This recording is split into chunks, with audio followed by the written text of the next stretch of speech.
নৌকা থেকে নতুন জগৎ হযরত নূহ আলাইহিস সালাম এর কথা। তিনি ৯৫০ বছর তার জাতিকে আল্লাহর পথে ডাকলেন, কিন্তু কাফেররা তার ডাকে সাড়া দিল না। শুধু ৪০ জন লোক নূহ আলাইহিস সালামকে নবী বলে স্বীকার করল, তার ধর্ম গ্রহণ করল, আর বাকি সবাই তাকে পাগল বলে উপহাস করল। তার উপর জুলুম অত্যাচার করতে লাগলো।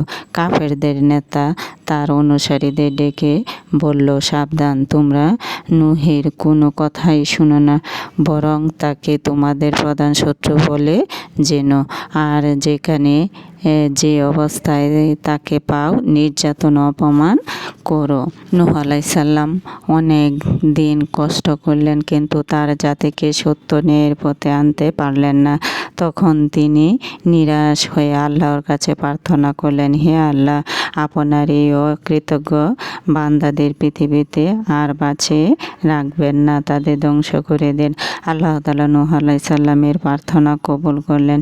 জিবরাইল ফেরেশতা এসে নূহ আলাইহিস সালামকে জানালেন, আল্লাহ তাআলা ভয়াবহ বন্যায় পুরো দেশ ডুবিয়ে কাফেরদের ধ্বংস করে দেবেন। আপনি বিশাল একখানা নৌকা তৈরি করুন, সময় মতো সেটিতে আপনার ঈমানদার উম্মতদের তুলে নেবেন। সেই সঙ্গে সব পশু পাখির এক এক জোড়া এবং সব উদ্ভিদের বীজ এবং চারা নৌকায় তুলে নিলেন।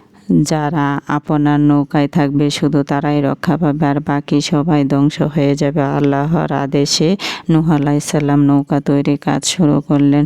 তখন কাফেররা তাকে উপহাস করে বলতে লাগলো, নূহ, তোমার এই নৌকা কোনো কাজে লাগবে? পানি কোথায়? নূহ আলাইহিস সালাম উত্তর দিলেন, তোমাদের মধ্যে যারা এই নৌকার আশ্রয় নেবে শুধু তারা বেঁচে থাকবে, আর বাকি সবাই ধ্বংস হয়ে যাবে। কাফেররা এই কথা শুনে হাসতে হাসতে একজন অন্যজনের উপর লুটিয়ে পড়ল, আর নূহ আলাইহিস সালামকে পাগল বলতে লাগলো। তাকে লক্ষ্য করে টিপ্পনি কাটতে লাগলো। অনেক দিন পর্যন্ত নূহ আলাইহিস সালামের নৌকা পড়ে রইল। বন্যাও হলো না, নৌকাও ভাসল না। কাফেরদের নেতারা দেশের লোকদের ডেকে বলল, তোমাদের যখনই পায়খানা করার প্রয়োজন হবে, নূহের নৌকার পায়খানা করে আসবে। সাবধান, কেউ নৌকা ছাড়া অন্য কোথাও পায়খানা করলে তাকে কঠিন শাস্তি দেওয়া হবে। এরপর থেকে কাফেররা এসে নৌকার পায়খানা করতে লাগলো। কিছুদিনের মধ্যে পায়খানা নৌকা পরিপূর্ণ হয়ে গেল। নূহ আলাইহিস সালামের উম্মতরা এতে অনেক কষ্ট পেল, অনেক লজ্জিত হলো। তারা কাফেরদের মুখ দেখতে পারে না, সবাই তাদের নিয়ে হাসি ঠাট্টা করে।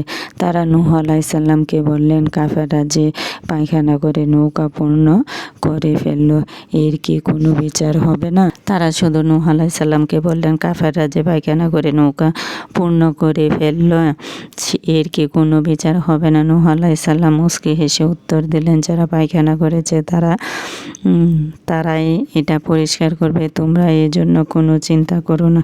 কাফেরদের মধ্যে একজন আছে থুরথুরে বুড়ো, সে নূহ আলাইহিস সালামের নাম শুনলেই জ্বলে ওঠে। নূহ আলাইহিস সালামের নৌকার পায়খানা করার বিষয়টি তার কানেও লাগে। সে তার নাতিদের বলল, তোমরা একদিন আমাকে নিয়ে যাও, এবার একবার হলেও নূহের নৌকায় পায়খানা করে আসি। বুড়োর নাতিরা ঠিকই একদিন তাকে নিয়ে গেল। বুড়োকে বসিয়ে দিল নৌকায় এক পাশে। সে পায়খানা করে ওঠার সময় নৌকা পড়ে গেল এবং পায়খানার মধ্যে পড়ে হাবুডুবু খেতে লাগলো। বুড়োর নাতিরা অনেক কষ্ট করে তাকে সেখান থেকে তুলে আনলো, কিন্তু কি আশ্চর্য, পায়খানা থেকে তুলে আনার পর দেখা গেল বুড়ো সুন্দর এক যুবক হয়ে গেছে। কয়েকদিনের মধ্যেই সারা দেশে এই সংবাদ ছড়িয়ে পড়ল। তখন দেশের বুড়োরা ইচ্ছে করে নৌকার পায়খানার মধ্যে ডুব দিয়ে যুবক হতে লাগলো। এভাবে নৌকার প্রায় অর্ধেক পায়খানা শেষ হয়ে গেল।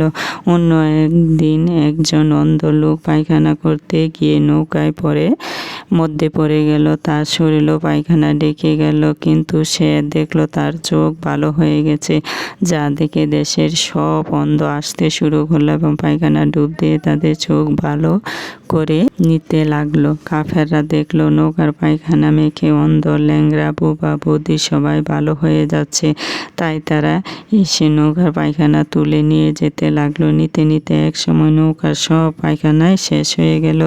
তখনও পায়খানা নেওয়ার জন্য দলে দলে লোক আসতে লাগলো। এরপর তারা নৌকা ধুয়ে এই পানি ব্যবহার করতে লাগলো এবং সবাই সুস্থ হতে লাগলো। এভাবে কাফেররা নূহ আলাইহিস সালামের নৌকা ধুয়ে একেবারে পরিষ্কার করে দিল। যারা পায়খানা করে নৌকাটি অপরিষ্কার করেছিল, আল্লাহ তাআলা তাদের দিয়ে আবার তা পরিষ্কার করে নিলেন। নৌকাটি যেন আগের চেয়েও বেশি পরিষ্কার হয়ে গেল। নূহ আলাইহিস সালাম তার 40 জন ঈমানদার উম্মত নৌকায় তুললেন।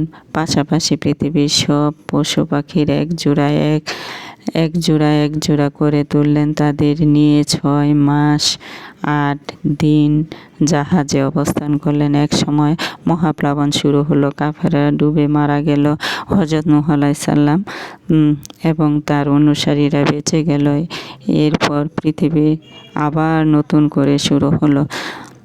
দেখলে তো বন্ধুরা, আল্লাহ তার প্রিয় মানুষদের অবাধ্য হয়ে আল্লাহ তাদের কিভাবে অপমান করে ধ্বংস করে দেয়, আর তাদের অনুগত মানুষদের কিভাবে রক্ষা করেন। তাই আমরা কখনো আল্লাহ এবং তার প্রিয় মানুষের অবাধ্য হব না। সবাইকে ধন্যবাদ।